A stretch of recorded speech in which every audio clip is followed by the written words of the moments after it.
let's talk. Let's talk about some stuff. Yeah, man. You watch the draft? Some of it. Some of it? Yeah. God damn. Allergies, I'm sorry. Yeah, same. My boy had a lot of like clinics and camps and stuff, so I kind of missed a lot of it. But I didn't catch a lot of it live. I just kind of followed him. Tammy was watching some shows, so I was kind of following along on my phone.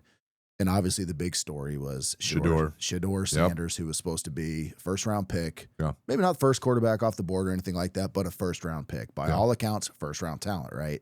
And there were plenty of teams that needed quarterbacks. And he dropped to the second, to the third. And I think the Saints in the second had 3 picks. And the Saints need a quarterback, and they said, no, not you. No, yeah. Yeah. So that was kind of the big deal. And obviously you get all of the people out there and all of their various opinions on why he dropped. But one thing in kind of real time that I thought was pretty damn funny. Did you catch that prank call? Dude, I saw it. So he got 2 of them. Did he get 2? I think he got 2. I saw the one. I didn't see it live. So this is the one, I believe it's from, this might not be the one, but there was one that came from an Atlanta Falcons assistant coach's son who stole his number off the iPad. He had only got that phone number for the draft. Like, only people that should have that number are NFL teams calling me to draft me. So we got this video here. I'm going to let it roll. Say it one more time for me. Oh, that's not it. Stand by. Stand by. How did that go? That was weird. Is that, what A file is it, John? I'll pull it up. Oh, you know what? Never mind. Here, I'll play here. That's so weird. That's weird, man. What is going on here? So none of my videos are going to work today. This is like the Europe power outage, kind of. We're getting hacked. Dude, that's brutal. None of my videos are going to work. Something just got disconnected when I was messing with everything. Uh-oh. That sucks. You want to take a pause now and come back in 5 minutes? Figure it out? No, because I don't think it's going to be a quick fix. Okay. Want me to pull it up on my computer? Yeah, somebody pull it up. Do we have sound out of these? Adam, you will. Okay. So anyway, yeah, that was it. Steve, you're not going to have sound anyway. Okay. So that was the dude. I'm so bummed. Like all of my fucking videos are not going to work today. None of them. Can we find a workaround? No, because it's not going to be a quick workaround at all. So anyway, we'll just keep talking. Okay. So that was the thing. They call Shedeur Sanders, and what you were going to hear. Jesus Christ. Loud as fuck, but I got it. That was loud. Keep going. I got it. So I'm totally off my game now. You know what I like technical difficulties. I love like him. I love him as we're live. That's the best. Hell yeah. Anyway. So what I saw, so you're talking about the prank call that comes in. Mm-hmm. Is that the one where they tell him keep waiting? Like, hey, keep waiting, and they hang up. Say, hey, this is Mickey Loomis. I got it. You got it? Cool. Play it. Yeah, this is the one. God damn. Oh, so this is the college kid making the call? Yes.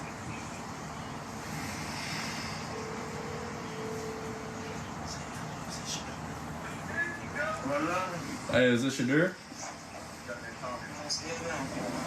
Hey, this is Mickey Loomis here, the GM of the New Orleans Saints.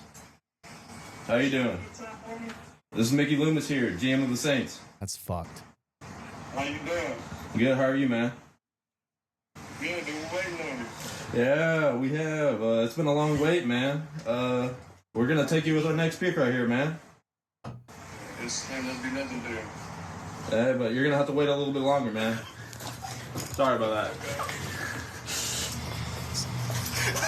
That's so fucked. It's a dick move, right? That's so fucked. I think what you wanted the kid, but man, that's a dick move. So that's the kid that did it recorded himself. The one I saw was Sheduer on the phone, and like there's the 2-part I had, which I did some nice video editing. I had everything spliced together. Yeah. And it was a good video. So it showed the one of the kid doing it and Shedeur Sanders on top in the split screen. So dude, that's so fucked up. It is, right? He's just waiting on this call. He's already slipped. I don't even know what point that was where he called him in the draft. But he went in the 5th round, right? He went in the 5th round. Yeah. 144th overall. Yeah. And apparently I think it was racist, obviously. It was racist? Had to have been. I mean, to not draft a black quarterback? Right. It's racist, right? Sure. Yeah. Well, who's the #1 overall pick? I believe it was Cam Ward. No stars, Cam Ward. Black guy, right? I believe so, yes. Oh, fuck. There goes my theory. They got more work to do, dude. So did you see, though, like they're already saying that there was like this collusion conspiracy that was like, it was being quoted as Kaepernick levels. And the first thing I thought was, I can't wait. Do you remember when we were talking about Kaepernick and that one dude on Instagram was fucking flaming you talking about how great of a quarterback Kaepernick was and his stats. And everything against him was nothing but NFL racism. Right. And I saw that comment about this being Kaepernick level collusion. And I thought, oh shit, here we go. There were reports that came. Yeah, dude. I heard some. I saw one thing about Kaepernick. I'm like, I'm not even looking at this. This is so ridiculous. But they were talking about there being some level of collusion by all 32 GMs. Well, I talked to the couple guys. Just happened to randomly talk with guys that played pro sports over the last couple of days. Just happened to run into them and talk to them. And I was like, well, these guys want to win, right? He's like, man, you would think it would be just that at that level. Like sometimes it gets petty. Oh, for sure. Like, and I'm like, okay, I could buy that. Like, but don't they want to win? He's like, something, they don't give a fuck. He's like, honestly, you're a commodity. As long as they're making money. It's like they kind of think at that level, like they're going to be able to mold you into what they need. Right. So if they want to say fuck you, they're going to say fuck you. But there was a lot of reports that came out with him sandbagging interviews. Yeah. Like, I'm just going to make these teams up because they didn't say what teams he did shitty interviews for. But let's just say it was New Orleans. Yeah. He came in like, I don't want to play for New Orleans. So I'm going to come in, headphones on, acting arrogant, not pay attention, get some questions wrong about reading defenses.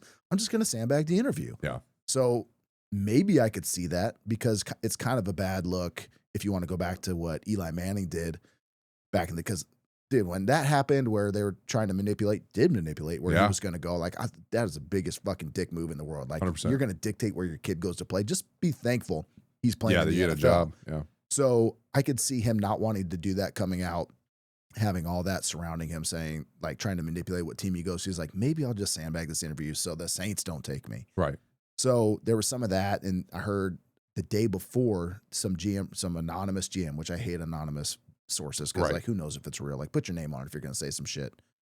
But at the same time, I get why you can't. But anyway, that he had terrible interviews, came in very entitled, arrogant, but that could have been some of the sandbagging. And I remember, I saw the same thing. They were all anonymous, but they were like the leaked interview results, and like one was like an NFC analyst, one of them was a GM of a team, one of them had all these things. But the biggest knock against him was that he definitely had a level of entitlement in all of his interviews across. I mean, that's what like each one of the leaked information pieces said, was that he seemed very entitled in every aspect. And you got to imagine that not every team had an interview with him, because you got to imagine there's only so many teams that are going to be in the position to draft him. Like when you're scheduled to be that high of a draft pick, you don't meet with every team. You don't have tryouts for every team because like, hey, you're not drafting me. Like we're not going to waste our time. And that's across the board. White guys, black guys, quarterbacks, receivers. It's what happens when you're a commodity, like, or when you're a high level commodity anyway, I should say.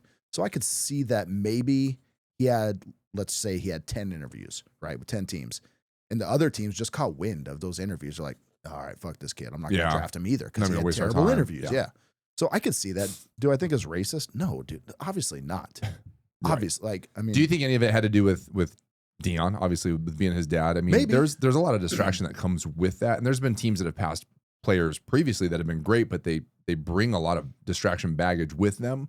Like, do you think there's a level? I mean, part of me would say no, because it's the NFL and every one of those players is coming with some sort of baggage, right? And he comes from a pedigree of a parent who has experience in the NFL and obviously in the Hall of Fame. Like, you would almost think that wouldn't be necessarily negative baggage. But do you think with the PR deal surrounding Colorado and everything that's around it, do you think that maybe some teams want to avoid that? I think there's, like, Colorado's a perfect example. You take a very low level, kind of off the grid team, right? And then you bring them up to national fucking recognition. Just recognition. Yeah. They have talking points about Colorado every week, and they weren't even that good. I mean, obviously they're a lot better than when Dion got there. Sure. But yeah, now they talk about him every week. So maybe NFL teams don't want that level of hype. What are you doing? I was just trying to fix the video, but it's just not going to It's not going to work, trust me. So that level of hype, maybe something they want to just not be bothered with. You'd think of somebody like Bill Belichick with the Patriots back in the day. There's no fucking way they want that show coming to town, right? They'd pass on them just for that. So I have to imagine they're not the only ones, right? That makes sense to me. I could see that.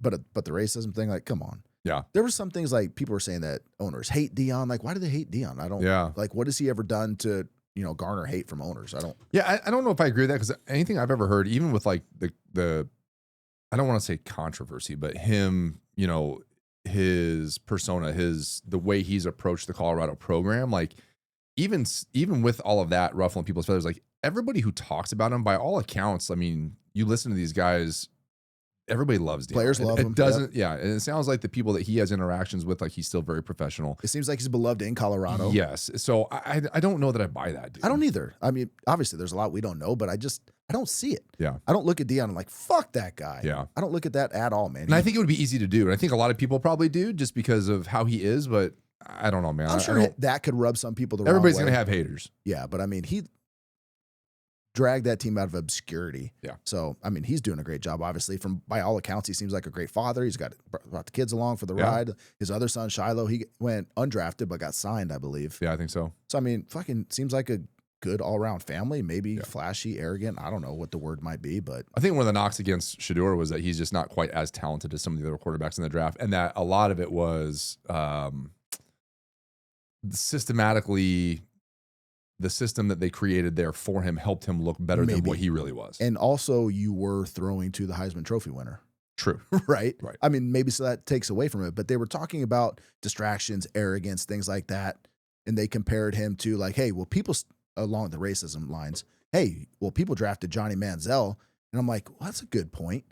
And I kind of went digging back in the archives. I had some clips, but anyway, Johnny Manziel was the fucking man. Dude, he single-handedly fucking beat Alabama. Like, come on. Yeah. I mean, he had Mike Evans along with him, and he too. did it drunk and high half the time. Like, let's not discredit his athleticism. Came dude. off a fucking weekend or a Friday bender and fucking beats Alabama. Like, dude, Johnny Manziel carried that team. Yeah. I mean, again, he had other players around him, but he was a fucking phenomenon. He was a phenomenon. And Sanders was not. He was a good quarterback, a first-round talent, but he did not have that level of hype that Johnny Manziel did. So I'm sorry, wrong comparison. Yeah, I agree. Any other takeaways from the draft? No, man. I saw Cam went to Cam Scadaboo. Yep. Went to the Eagles. Giants. I'm sorry, Giants. Giants, yeah. I was thinking of Saquon. He took Saquon's place. So he went to the Giants. So I think that'll be kind of fun to see. I think obviously being from Arizona, I think his place, everybody was rooting for him amongst some other people, but everybody's kind of excited to see what he can do. And I think that's probably a good fit of a team for him. I hope he does well, obviously, but I think his running style and is not going to translate to the NFL. I agree. Like his style he's got great balance. He's got good hands, but he runs over people. I don't know that that's going to happen against you're not Mike the best of the best D line. Yeah. You know what I mean? Yeah. You're going against, I think he is like 218 at the heaviest, like 212, something like that. And it's not like he's a skinny thick, right? 220, But like he's thick. But going up against 280, that's still kind of tough. And everybody's that big. Everybody's 280. Yeah, 260 to 280. Yeah, fucking tackles that are sick. Like, come on. I don't see it happening. But I do hope he does well, though. I hope he proves me wrong. Yeah. Like, it's a different game when you're running that style. And if he, like, let's say he's a flash in the pan, has a great career, I think it'll be a short career because his thing is to run over people. Yeah. I see him getting hurt. I hope I'm wrong, but he's still exciting to watch. And it seems like every time somebody has come across and like found a way to try to discredit him or count him out, like something happens. He has a phenomenal game. He kind of wins people over. Well, look at the game. Look at the game against Texas. That's what I'm saying. They're saying like, hey, it's not going to translate. Texas has got this defense. I think they were top 5 defense, and they had some studs. Like he continually got no love kind of through the season, and then even everybody kind of downplayed him. Yeah. Did you watch that game? Oh yeah. The first half of that, he didn't game, have a whole lot going. He did. In the second half, he fucking dominated. Yeah. So yeah, hopefully he can bring some of that to the NFL. I'm rooting for him. The prank call thing is really fucking funny though. That's so shitty. It's kind of fucked up, but that's shitty. For a college kid, that's funny though. But like as an adult, oh no, like, you're fucking with this man's livelihood. Like that's and it like up. I could only imagine like being a dad and seeing that happen. Like if I get my hands on low, hell yeah, fucking strangle him, beat his ass. Yeah, so pay somebody else to do it at least. Pay somebody else to do it. Yeah, I can't do that. I'm a high profile man. Right, better than that. Deion Sanders is a high profile. I am not a high profile man. No. Medium profile, right? I'll beat a kid's ass. I will fucking dude, I wish I had my fucking videos because moving on, I want to talk about Shannon Sharp. Yeah, what about him?